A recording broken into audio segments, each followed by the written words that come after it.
Assalamualaikum warahmatullahi wabarakatuh. Saya Muhammad Alif Firmansyah dari kelas 11 TKJ 2, nomor absen 28. Saya akan membacakan materi mengevaluasi jaringan nirkabel.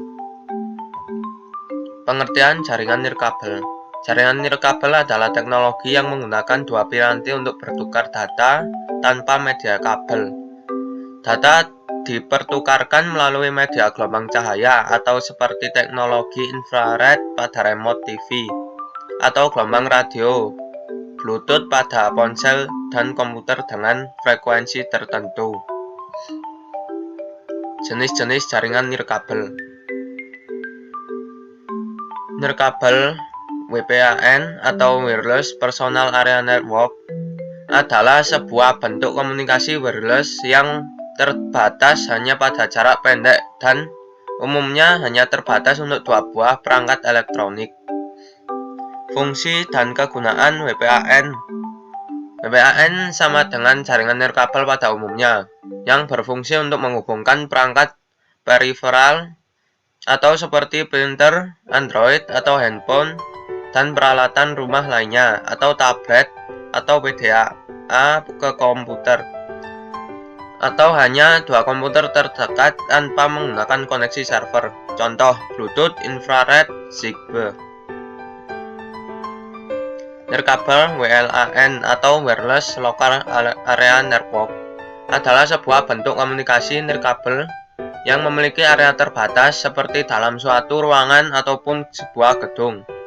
WLAN memiliki standar komunikasi yang diatur oleh sebuah lembaga.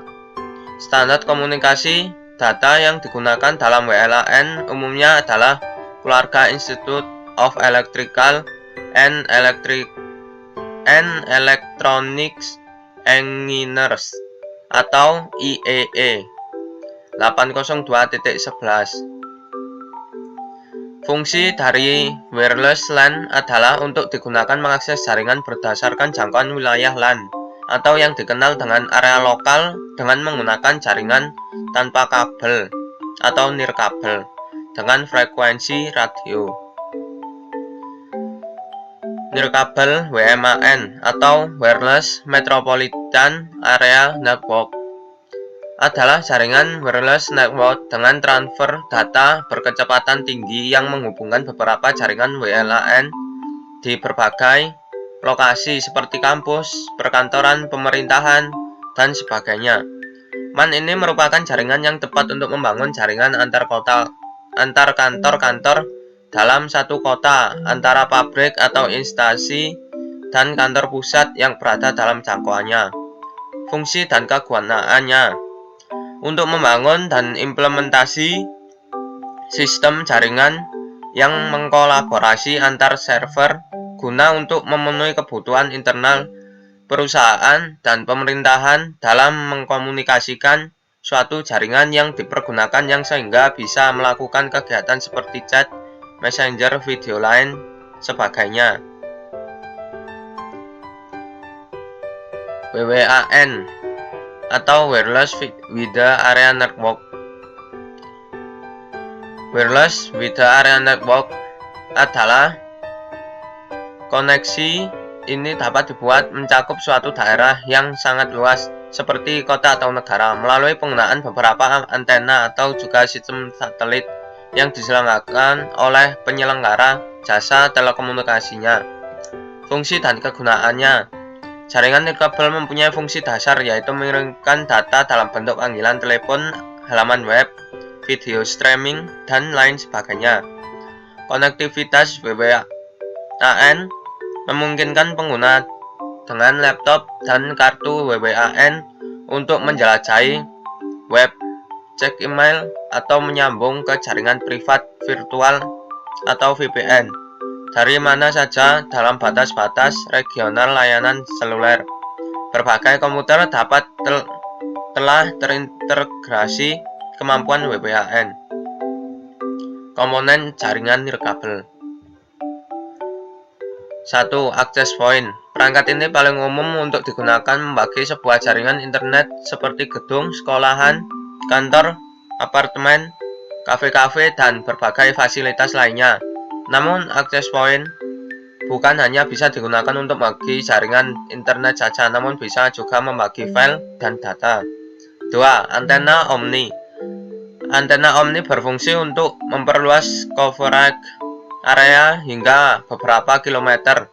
Jadi, kegunaan antena omni adalah untuk memperluas jaringan wireless atau WiFi. Anda memerlukan antena omni eksternal ini meski ketika Anda membeli access point sudah dilengkapi antena omni. Namun, access point hanya memancarkan 3-5 dB saja. Kabel pigtal atau kabel jumper. Cara menghubungkan antena omni dengan access point adalah menggunakan kabel pigtal atau kabel jumper.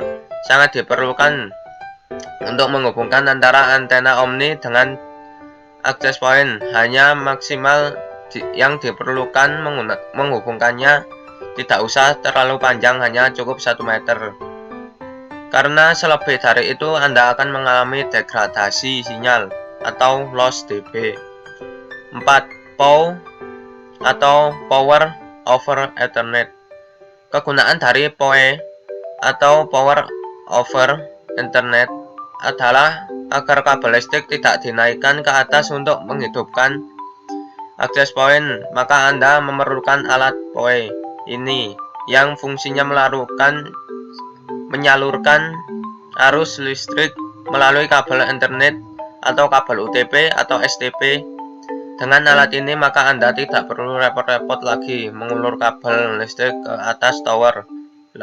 Lebih praktis dan hemat.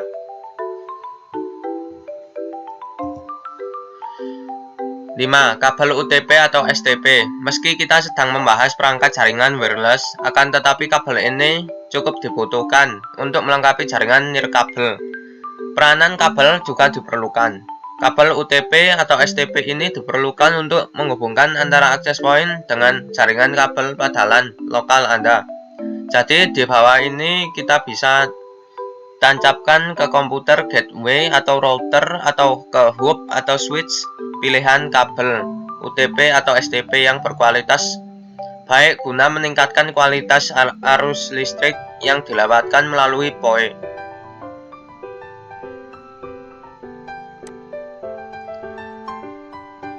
6. Penangkal petir atau lighting arrestor.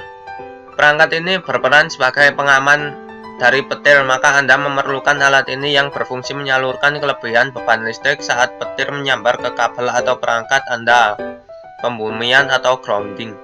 Komponen ini dipasang pada kabel jumper antara perangkat access point dengan antena eksternal. Grounding untuk penangkal petir umumnya ditanam dengan batang tembaga hingga kedalaman beberapa meter sampai mencapai sumber air. 7. Tower. Guna mendapatkan jangkauan area coverage yang maksimal, Anda perlu menaikkan antena omni eksternal ke tempat yang tinggi. Salah satu solusinya adalah yaitu memasang tower agar silent bulan Anda bisa menangkap sinyal radio Anda dengan baik. Selain itu, tower juga bisa berfungsi untuk menangkap sinyal WiFi jarak jauh. Kelebihan dan kelemahan jaringan nirkabel. Kelebihan jaringan nirkabel: 1. Relatif murah. 2. Tingkat keamanan relatif tinggi atau karena terhubung langsung serta terpantau hubungannya. 3. Performa atau stabilitas jaringan dan bandwidth yang lebih tinggi dan lancar. 4. Reliabilitas. Kelemahan jaringan nirkabel: kurang fleksibel jika ada ekspansi. 2. Mobilitas yang kurang. Wired LAN harus ditempatkan di tempat yang aman. 4. Security pada wired LAN akan hilang pada saat kabel jaringan dipotong atau ditap. Sekian dari saya, bila ada kurangnya saya mohon maaf.